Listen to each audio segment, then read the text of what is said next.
ഇതെൻ്റെ ക്ലീനിങ് വീഡിയോയുടെ മൂന്നാമത്തെ പാർട്ടാണ് കേട്ടോ. ഇന്ന് ശരിക്കും പറഞ്ഞാൽ ഏറ്റവും ബുദ്ധിമുട്ടുള്ള ഒരു ഏരിയയാണ് ക്ലീൻ ചെയ്യാൻ പോകുന്നത്. ഞാൻ ഫസ്റ്റ് പാർട്ടിൽ പറഞ്ഞിരുന്നു, നമുക്ക് ഈ വീട്ടിൽ ഹോളും കിച്ചണും ഒരു റൂമും മാത്രമാണ്, ഒരു റൂമും പിന്നെ ഒരു സ്റ്റോർ റൂമും അത്രയാണ് ഉള്ളത്. അപ്പോൾ അതിൽ ഈ റൂം ഇപ്പം നമ്മളങ്ങനെ കിടക്കാനായിട്ട് യൂസ് ചെയ്യുന്നില്ല. മഴക്കാലം തുടങ്ങിയതിന് ശേഷം ഇതൊരു തുണി ഉണക്കൽ റൂമായിട്ട് ഞാൻ പ്രഖ്യാപിച്ചിരിക്കുകയാണ്. എന്നുവെച്ചാൽ ജോലിക്ക് പോകുന്നതുകൊണ്ട് നമുക്ക് അലക്കി കഴിഞ്ഞാൽ ഇത് വിരിച്ചിട്ട് ഉണങ്ങാനുള്ളൊരു സ്ഥലം വേണ്ടേ. അപ്പം അങ്ങനെ ഒരു സ്ഥലം ഇല്ലാത്തതുകൊണ്ട് നമ്മളിപ്പോൾ ഹോളിൽ കിടന്നിട്ട് ഈ റൂം തുണി ഉണക്കാനായിട്ട് നമ്മൾ എടുത്തിരിക്കുകയാണ്. അപ്പം ഒരു ചെറിയൊരു സ്റ്റോർ റൂം പോലെ ഉണ്ട്, അവിടെ അയ കെട്ടിയിട്ടുണ്ട്. അവിടെ ഇട്ട് തുണിയൊക്കെ ഒന്ന് ഒരുവിധം വെള്ളമൊക്കെ വലിഞ്ഞ് ഒന്ന് പകുതി ഉണക്കായി കഴിയുമ്പോൾ നമ്മൾ ഈ റൂമിലേക്ക് എടുത്ത് മാറ്റിവിടും. അതിനുശേഷം ഫാനിട്ടിട്ട് ഉണക്കിയെടുക്കും. അതാണിപ്പോൾ ചെയ്യുന്നത്.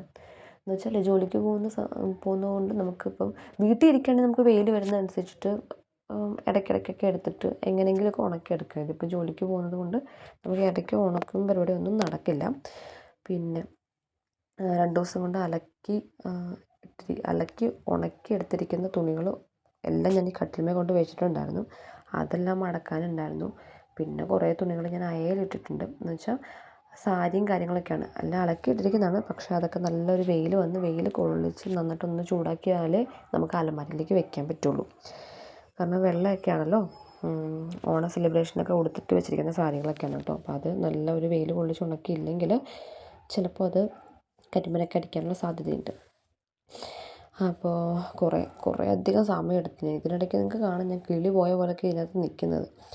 ഇതിനിടയ്ക്ക് ഞാൻ വേറെ പണിക്കൊക്കെ പോകുന്നുണ്ട്. തുണിയൊക്കെ അലക്കിയിട്ട് വന്ന് അതിനിടയ്ക്കാണ് ഞാൻ ക്ലീനിങ് ഒക്കെ ചെയ്യുന്നത്. ഒറ്റയടിക്ക് ക്ലീൻ ചെയ്യാൻ നിന്ന് കഴിഞ്ഞാൽ എനിക്ക് തലയ്ക്ക് ഭ്രാന്ത് പിടിക്കും. അത് കാരണം കൊണ്ട് കുറച്ച് നേരം ക്ലീൻ ചെയ്യാൻ നിൽക്കും. അത് കഴിഞ്ഞ് വീട്ടിൽ മറ്റെന്തെങ്കിലും ജോലി ഉണ്ടെങ്കിൽ അതെല്ലാം തീർത്തിട്ട് വന്നിട്ടാണ് ബാക്കി ക്ലീനിങ് ഒക്കെ ചെയ്തിട്ടുള്ളത് കേട്ടോ.